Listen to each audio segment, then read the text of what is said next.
বন্ধুরা আজকে আমরা দেখতে চলেছি চিকেন কারি। সো প্রথম হচ্ছে কাশ্মীরি রেড চিল্লি, হলদি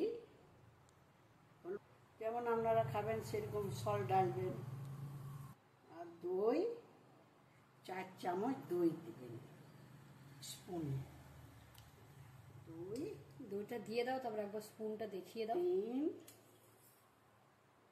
4 এই যে স্পুনে 4 স্পুন 4 চামচ। আদা রসুন পেস্ট। আচ্ছা, আদা রসুনের পেস্ট। তো এই পেস্টটাও আমরা এখানে দিয়ে দিচ্ছি। তো এটা কি আমরা চিকেনটাকে ম্যারিনেট করে রেখে দেবো? হ্যাঁ 10 মিনিট। 10 মিনিট, আচ্ছা। বাস, আর বিরিয়ানি মশলা দিয়ে দিলাম, চিকেন বিরিয়ানি মশলাটাও একটু দিয়ে দিচ্ছি ম্যারিনেটের সময়।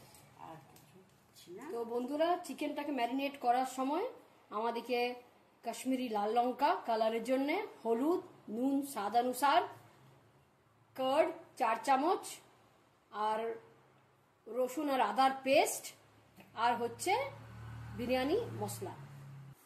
তো এখন মা ভালো করে সব একসাথে মিক্স করে নিচ্ছে, আর এই মিক্স করে পরে এটাকে 10 মিনিটসের জন্য রেখে দেবেন মা।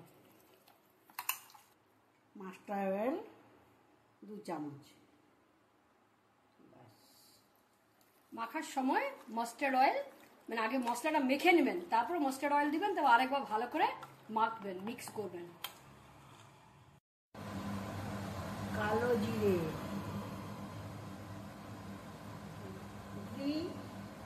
আর কাটে,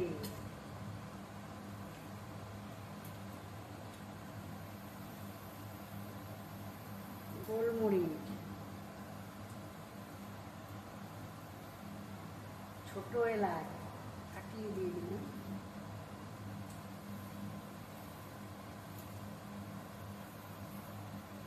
তেল দিয়ে দিচ্ছি,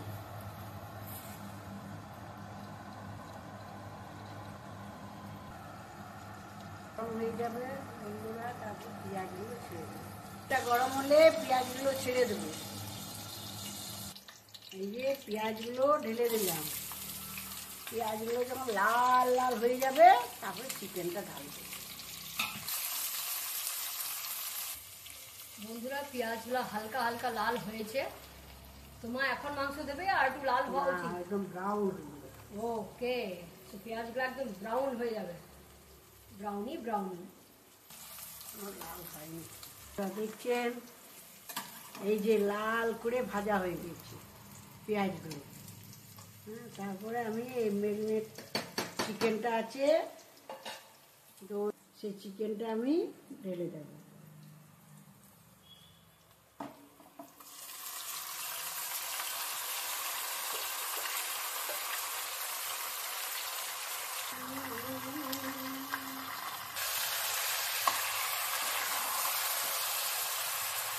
টমেটো আর কাঁচা লঙ্কা।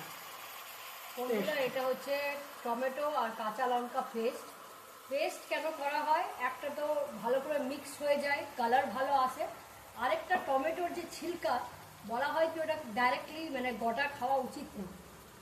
তো যখন আমরা পিসি তো ওর ছিলকাটাও পিসে যায়, আর ছিলকার জন্য অ্যাকচুয়ালি কালারটা ভালো হয়,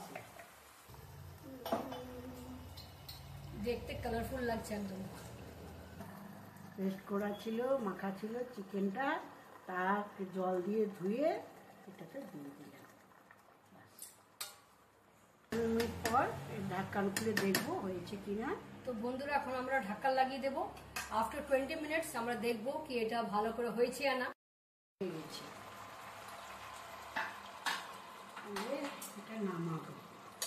তো আমাদের চিকেন কারি রেডি। কি করে বুঝবেন